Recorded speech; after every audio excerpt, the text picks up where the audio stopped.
Endless scrolling, quiet self-doubt, the ache that joy is always elsewhere.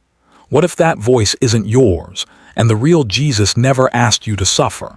For 600 years, gatekeepers buried a different message. The Nag Hammadi texts and the Gospel of Thomas reveal a living Jesus whose hidden sayings awaken joy now.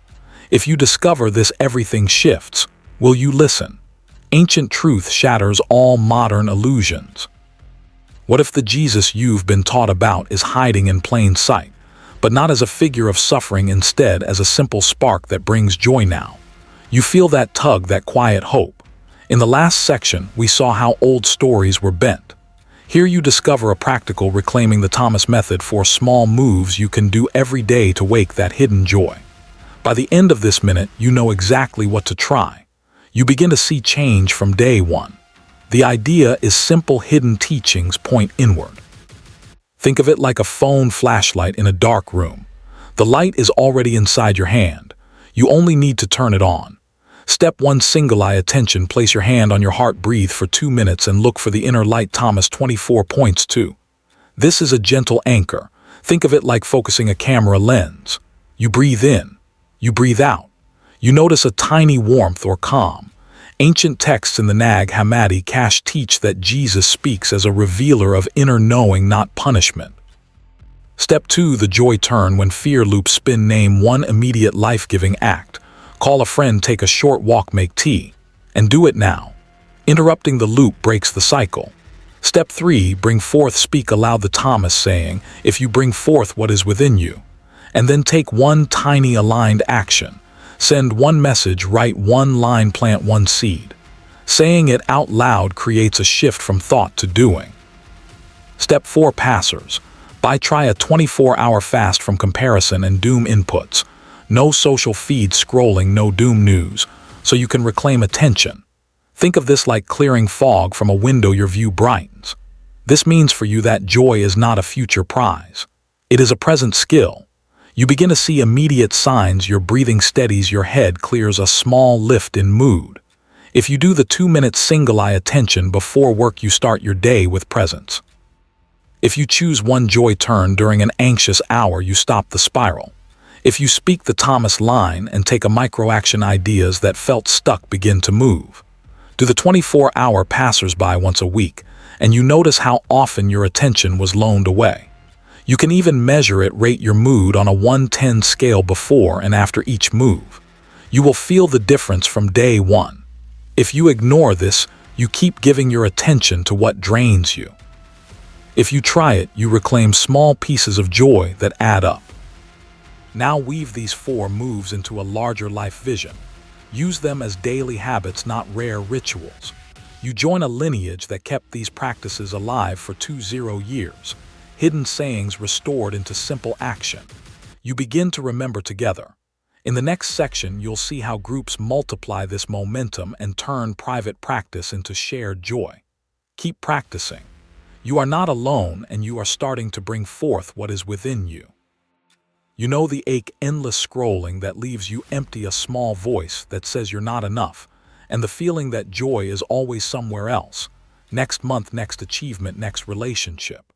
They told you suffering proves depth, that sacrifice earns meaning. But what if that inner voice demanding pain is not yours, and not even Jesus?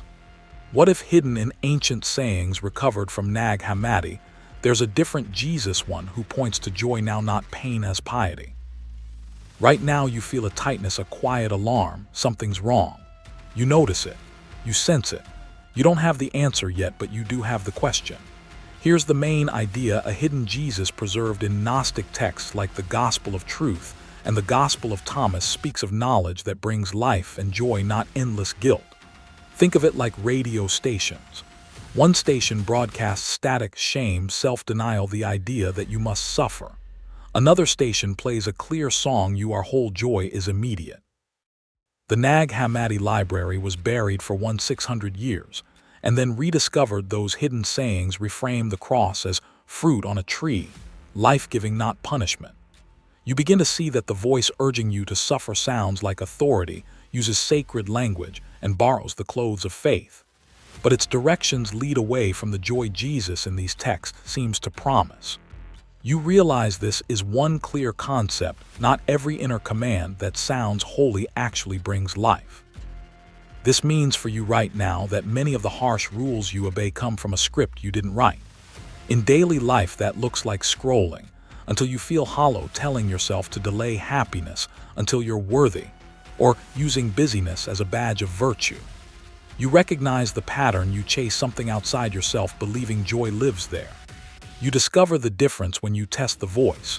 Does it point you inward toward presence and kindness, or outward toward sacrifice and scarcity? If it orders pain as proof, you're likely following the wrong script. You begin to notice small freedoms: pausing a negative thought, choosing a simple pleasure, saying no to self-erasure. You feel the loop loosen. You start to remember that joy can be immediate. Now that you feel the problem, that your inner critic may be misattributed, and that a hidden Jesus in ancient texts points to joy, the next step is urgent. Next, you will see how an invisible system inserts this suffering script into your attention, how those radiostatic stations hijack your mind, and why the way out is not more effort but a different listening. For 20 years, this has stayed tucked away, and ancient texts reveal that a subtle map existed for turning attention back toward life. The Gnostics knew that the cross could be read as a doorway to presence, not punishment. Nag Hammadi scrolls show a path that begins with noticing where your thoughts actually come from, and then choosing a newer pattern. Recently discovered ideas in neuroscience echo this: your brain follows patterns, and when you interrupt a habit long enough, you rewire what you expect to feel. Today you can begin testing the voice you hear and letting real joy surface. You can break free. You can listen for a different signal, see the contrast, and choose presence over punishment. This leads to a deeper question: what does joy look like when it's not waiting for some later day? The answer starts with simple steps you can take now. Pause, name a kind thought, notice your breath, and return to the room you're in. The more you practice, the more you reveal that the true cross is life now, not a wage you pay with suffering. If you'd like to go even deeper into these hidden teachings, I've created a free ebook called Escaping the Illusion: A Gnostic Guide to Mastering Reality. It explores these ideas further and gives you practical tools for breaking free from iconic influence. You'll find the link in the description. Hidden in scrolls, symbols, and whispers, the Gnostics left warnings. The archons don't rule you with chains.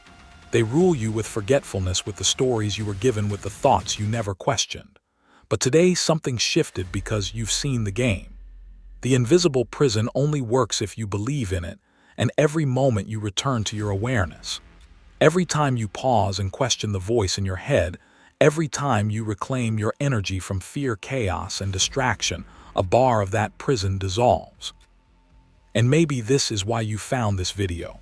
Not by chance, not by accident, because something deep within you, older than time, older than your name, older than this lifetime, has been waiting to remember.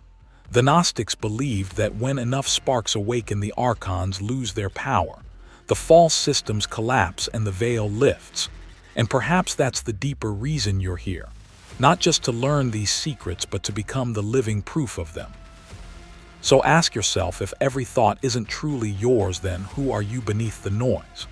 Because once you begin remembering, once you step beyond the illusions, the real journey begins. If you want to keep uncovering the secrets they never wanted you to see, make sure you're subscribed to the Gnostic Eye so you don't miss what's coming in our next videos. The deeper we go, the stranger the game becomes, and it's only just beginning. For 20 years, ancient texts reveal a cleaner map of the mind, not a battlefield of good and evil, but a battlefield of attention.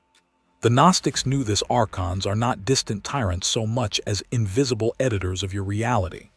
You realize they don't need chains when they've got your focus, your habit patterns, and your sense of self almost fully borrowed. You discover that the archons are the masters of distraction, the silent engineers of your daily drift. You feel it when you open an app, and the next moment your whole day tilts toward the screen, as if your own thoughts were being copied and sold back to you. This means for you that your morning ritual can slip into a ritual of doom scrolling. You realize a simple post can drain hours, a single comparison can reset your mood, a fear-based headline can reshape your plans. If you don't interrupt this loop, you'll wake up later with a stomach ache from overthinking a calendar full of meetings you don't remember choosing, and an inner soundtrack that tells you you're never enough. But once you pause, you begin to see the pattern clearly. The energy you give away becomes the archon's currency. Now let's anchor this with concrete life.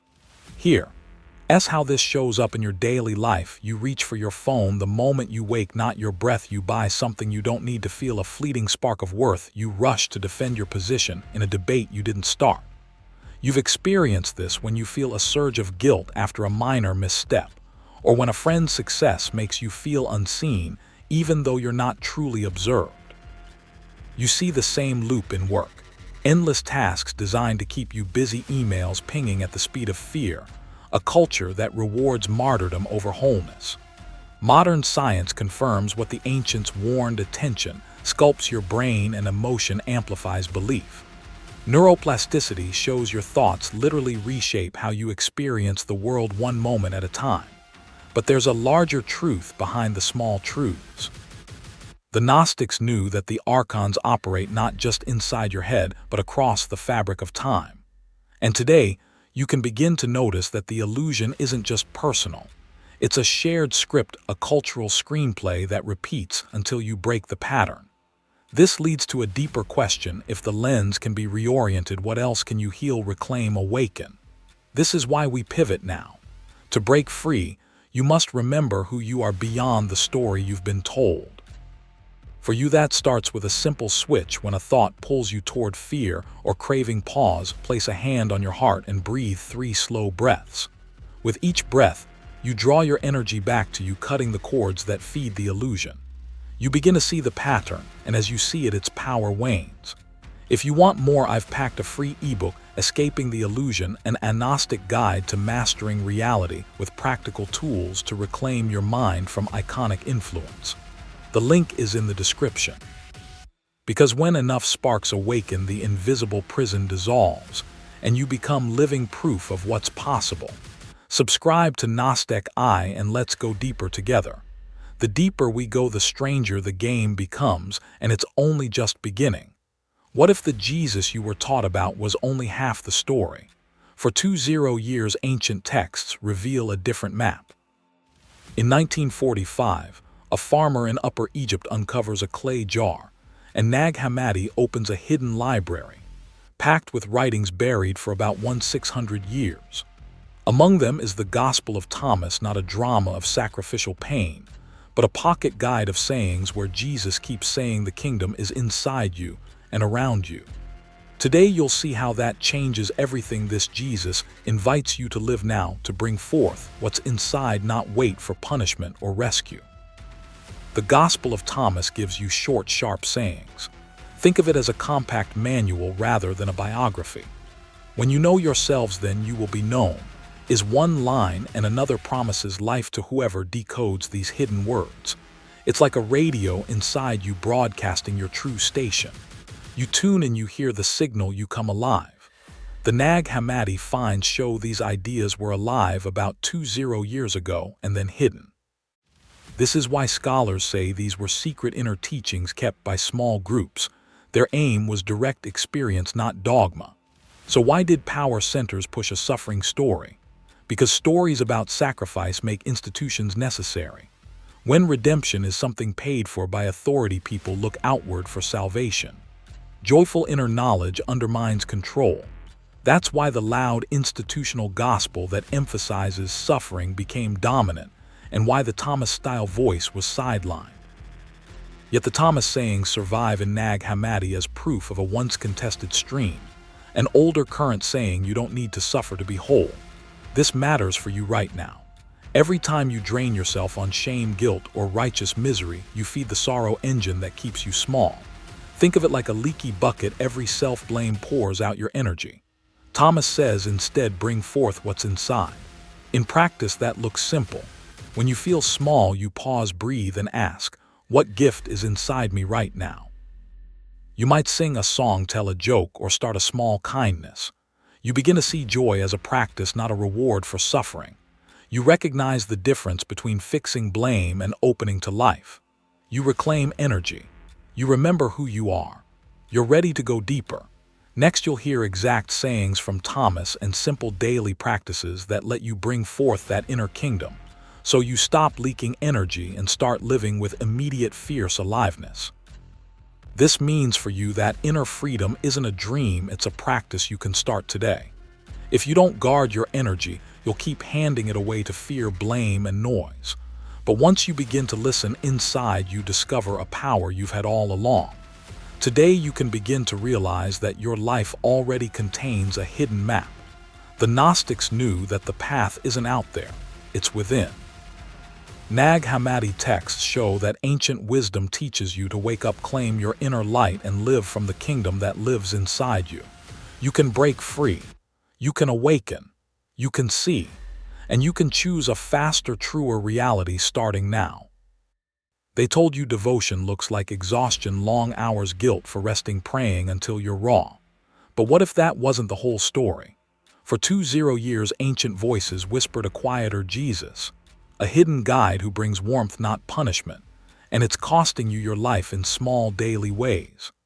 After the last section unmasked the buried teachings, you now see the personal price of staying trapped and the instant gains when you choose your first faith instead.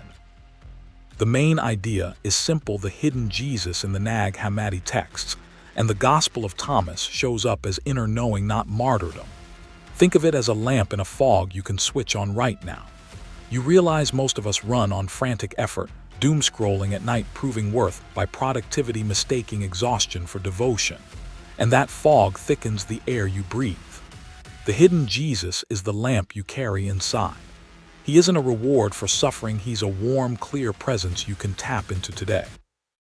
In the Gospel of Truth and the Gospel of Thomas, you discover language of a hidden mystery and a fruit of knowledge that brings life, not death. These aren't just old stories, they arrive as practical signals. You begin to feel steady light. You recognize choices come from calm, not panic. Think of it like your phone battery. Doom scrolling and chasing productivity drain you until you're on one and frantic. The hidden Jesus isn't a new charger you buy. He's a built-in recharging mode you activate by shifting attention. The ancient texts buried for 600 years say, the living Jesus speaks through sayings that wake you to your own source. You don't need to earn rest, you remember presence. This means for you right now, when you pick up your phone at 11 p.m. and your chest tightens, you see that urge isn't truth, it's a harvested pull.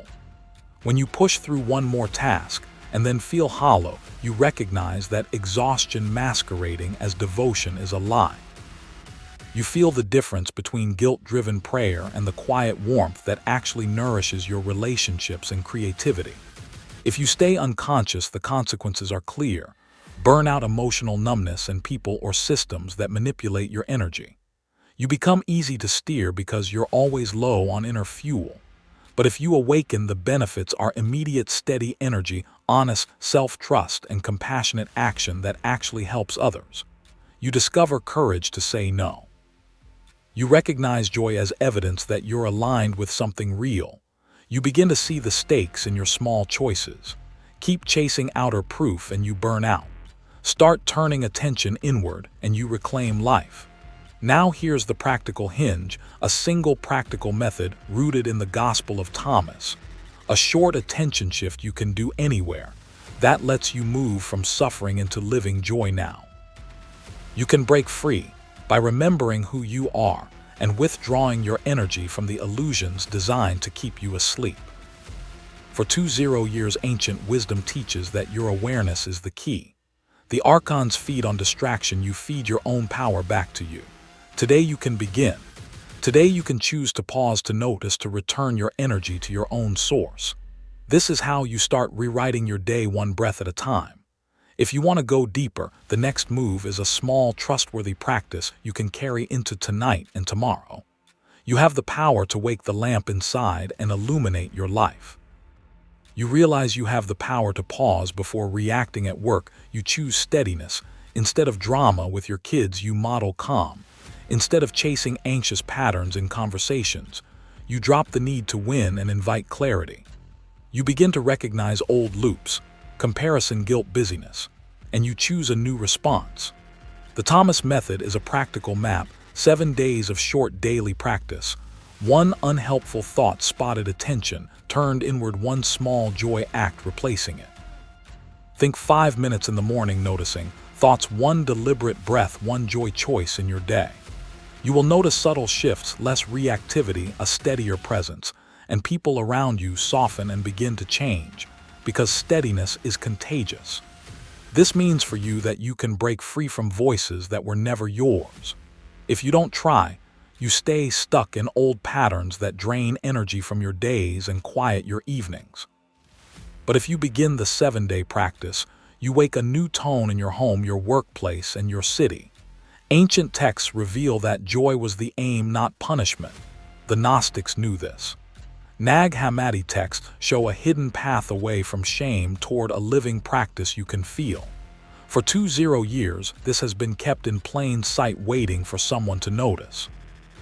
Recently discovered notes in old manuscripts and whispers from sages confirm a simple truth: you can retune your inner radio to a steady hum of presence and joy. Modern science confirms a related idea: when you notice a thought and gently return your attention to the present moment, the brain's stress circuits quiet and choices loosen their grip. You discover your attention is a tractor beam; where you point it, reality follows. Here's how this shows up in your daily life. You pause before replying in a heated meeting, and clarity wakes up the room. You listen fully to a colleague. Instead of drafting your next reply in your head, you choose a quiet feed after a chaotic morning and feel the day reset.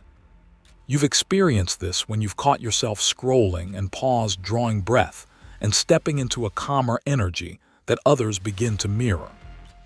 The Thomas Method isn't a theory. It's a practice you can do in 5 minutes, 7 days in a row, that changes what you notice, how you respond, and the kind of world you help create. If you accept this commit, try the Thomas Method for 7 days, post one joy win in the comments so others can see it, and subscribe. The next episode goes deeper into advanced practice and historical context. You begin to remember. You break free. You transcend a timeline of manipulation and quietly build a field of inner joy that resists control and rewires families, teams, and communities. If the voice of suffering isn't yours and never was Jesus, live today as proof. For 20 years, ancient wisdom has hinted at this path. Today you can walk it. If you'd like to go even deeper into these hidden teachings, I've created a free ebook called Escaping the Illusion: A Gnostic Guide to Mastering Reality. It explores these ideas further and gives you practical tools for breaking free from iconic influence. You'll find the link in the description. Hidden in scrolls, symbols, and whispers, the Gnostics left warnings. The archons don't rule you with chains. They rule you with forgetfulness, with the stories you were given, with the thoughts you never questioned. But today, something shifted, because you've seen the game. The invisible prison only works if you believe in it, and every moment you return to your awareness. Every time you pause and question the voice in your head, every time you reclaim your energy from fear, chaos, and distraction, a bar of that prison dissolves. And maybe this is why you found this video. Not by chance, not by accident, because something deep within you, older than time, older than your name, older than this lifetime, has been waiting to remember. The Gnostics believed that when enough sparks awaken, the archons lose their power. The false systems collapse and the veil lifts, and perhaps that deeper reason you're here is to become living proof that remembering is possible.